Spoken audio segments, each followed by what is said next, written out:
नमस्कार दोस्तों, SPS education में एक बार आप सबका फिर से स्वागत है। आज हम वर्ण रचना के भाग 2, जिसमें वायु संवेग और तारत्व का अध्ययन करेंगे। अपनी पिछली वीडियो में हम लोगों ने उच्चारण स्थान के आधार पर वर्णों के जो भेद होते हैं उनका अध्ययन किया था, जिसमें हमने स्वर, व्यंजन, कुल वर्ण कितने होते हैं,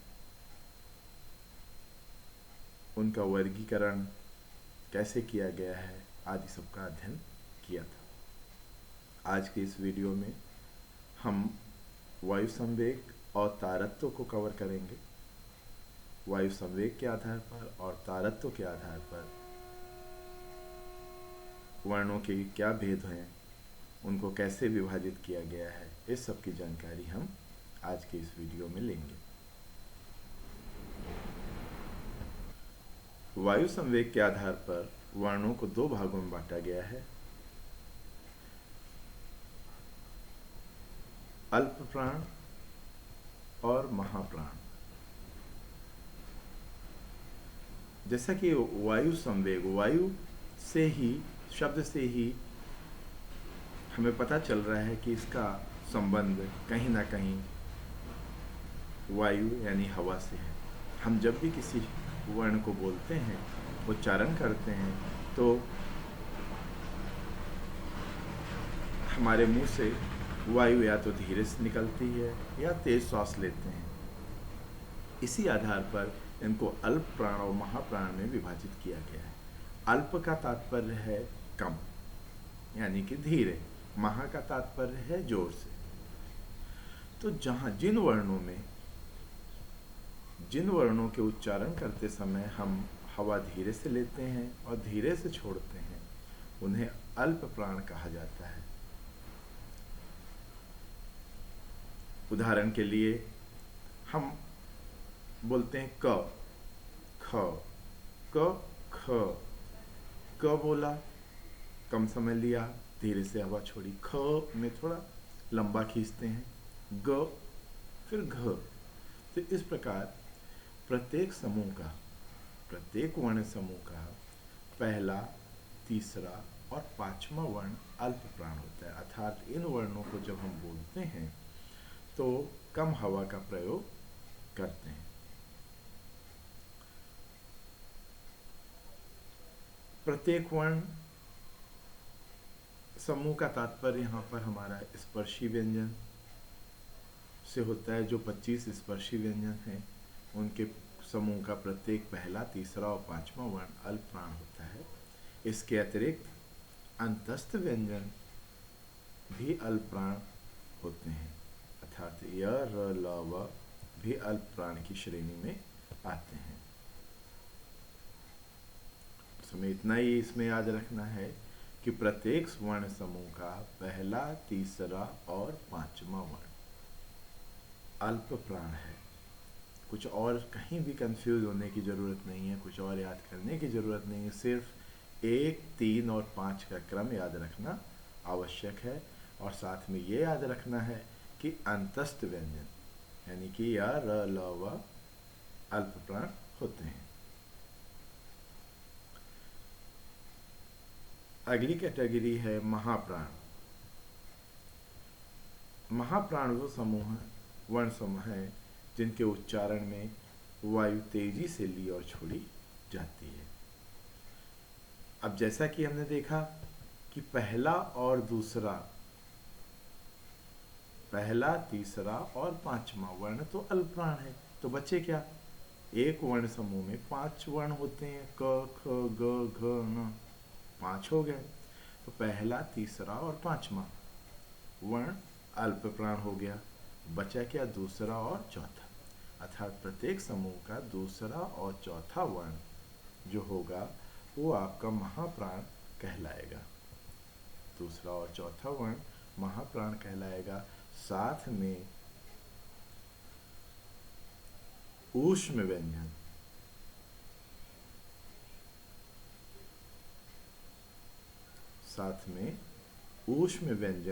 श, स, स, ह भी महाप्राण होते हैं। जितने भी ऊष्म व्यंजन हैं वो सभी महाप्राण हैं। हमने क्या देखा? अल्प प्राण, सभी अंतस्थ व्यंजन अल्प प्राण हैं। साथ में वर्ण समूह का पहला, तीसरा और पांचवा वर्ण अल्प प्राण है। महाप्राण, प्रत्येक वर्ण समूह का दूसरा और चौथा वर्ण महाप्राण है। और समस्त ऊष्म व्यंजन भी महाप्राण है। साथ में ये चीज ध्यान रखनी है, स्वर ना तो अल्प प्राण होते हैं और ना ही महाप्राण होते हैं। अर्थात हमें स्वरों पे कोई भी स्वर अगर आता है और पूछा जाए ये बताइए अल्प प्राण है या महाप्राण है, तो हम पहले ही उसको अलग कर देंगे। स्वर ना तो अल्प प्राण होता है और ना ही महाप्राण होता है। अल्प प्राण और महाप्राण को में केवल व्यंजनों को बांटा गया है, और वो भी इस कैटेगरी में कि पहला, तीसरा और पांचवा, यानी कि जितने भी ऑड हैं वो सब अल्प प्राण हैं, और जितने इवन हैं 2, 4 वो सारे महाप्राण हैं। साथ में यर अलावा अंतस्थ व्यंजन अल्प प्राण है, ऊष्म व्यंजन महाप्राण है। वायु संवेग के पश्चात वर्ण रचना का, वर्णों का तीसरा और अंतिम भेद होता है तारत्व के आधार पर। तारत्व का तात्पर्य होता है कंपन, अर्थात जब भी हम कोई वर्ण बोलते हैं तो कंपन महसूस करते हैं। कुछ वर्णों में हम कंपन महसूस करते हैं, कुछ में कंपन महसूस नहीं करते हैं। उसी आधार पर इनको 2 भागों में बांटा गया है, घोष और अघोष।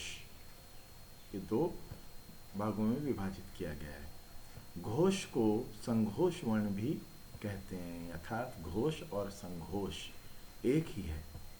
इसका तात्पर्य है जब हम किसी वर्ण का उच्चारण करते हैं और हमें उसमें कंपन महसूस हो तो वो वर्ण घोष या संघोष वर्ण कहे जाते हैं। इसमें भी प्रत्येक वर्ण वर्ग का तीसरा, चौथा और पांचवा वर्ण जो होता है वो सघोष होता है, यानी कि उसमें कंपन उत्पन्न होगा, जैसे क, ख, ग, घ, ङ, है ना।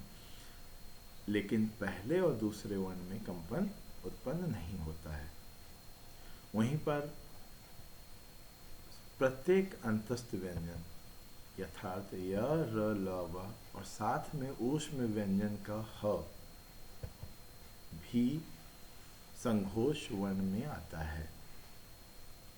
तो हमें क्या याद रखना है? घोष वर्ण तीसरा, चौथा और पांचवा होता है।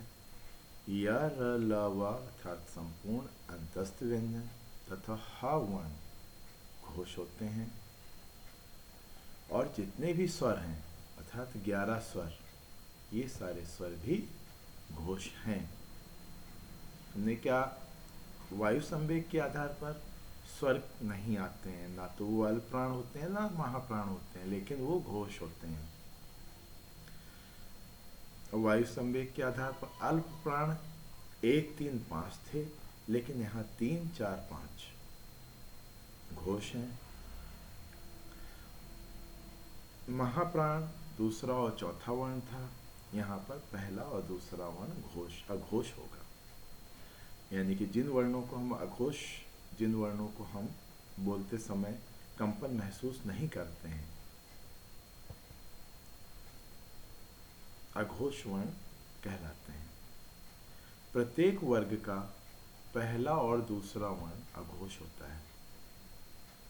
तीसरा, चौथा और पांचवा घोष हो गया, तो बट सीधी सी बात है कि पहला और दूसरा वर्ण ही बचा, तो पहला और दूसरा वर्ण जो होगा वो अघोष होगा, अर्थात उनको बोलते समय कंपन महसूस नहीं किया जाएगा। तथा संपूर्ण ऊष्म व्यंजन अर्थात श, स, स भी अघोष होते हैं। हा अघोष नहीं होता है क्योंकि इसको घोष में शामिल किया जा चुका है। तो ये कुछ वायु संवेग के आधार पर और तारत्व के आधार पर वर्णों का जो भेद है वो आपको बताया गया। उम्मीद है आप सबको समझ में आया होगा। आप इस वीडियो को एक दो बार देखिएगा तो समझ में आ जाएगा, और इससे बनने वाले प्रश्न अपनी अगली वीडियो में वायु संवेग के आधार पर, तारत्व के आधार पर, या उच्चारण स्थान के आधार पर, या वर्णों के और कितने भेद हैं, वर्णों में से क्या क्या प्रश्न बन सकते हैं, इन सब का हम अध्ययन करेंगे। तब तक के लिए धन्यवाद।